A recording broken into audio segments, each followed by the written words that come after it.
Hello Marvel மக்களே, நம்ம எல்லாருக்குமே ரொம்ப பிடிச்சது நம்ம அயன்மேன் தான். ஆனால் அவரே இப்போ டூம்ஸ்டேல திரும்ப வரப்போகிறாரு அப்படின்னு சொல்லியிருந்தா கூட, ஆனால் எனக்கு அவெஞ்சர்ஸில் இன்ஃபினிட்டி வார் படம் ரொம்பவே பிடிக்கும். ஏன் அப்படிங்கிறத இந்த வீடியோவில் சொல்கிறேன். இன்ஃபினிட்டி வாரப்போ நம்ம நானோடெக் சூட்டை ஃபஸ்ட்டு பார்த்துருப்போம்.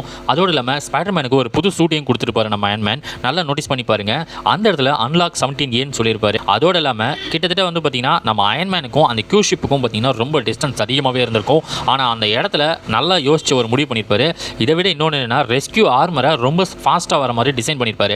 ஏன்னா ஒரு தடவை ரோடியை காப்பாற்ற முடியாமல் போயிருக்கும். அந்த ஒரே விஷயத்தினால நம்ம ஸ்பைடர்மேனை காப்பாற்ற முடியாமல் போயிடக்கூடாதுங்கிறதுக்காக நல்லா கவனிச்சு பார்த்தீங்கன்னா, இவருக்கு முன்னாடி அந்த ஆர்மர் ரொம்ப வேகமாக போய் நம்ம ஸ்பைடர்மேனை ரீச் பண்ணியிருக்கோம். இது எத்தனை பேர் நோட்டீஸ் பண்ணி பார்த்தீங்க அப்படிங்கிறத கமெண்ட்டில் சொல்லுங்கள். உங்களுக்கு ஸ்பைடர்மேன் ரொம்ப பிடிக்குமா இல்லை டோனியை ரொம்ப பிடிக்குமான்றதையும் கமெண்ட்டில் சொல்லுங்கள்.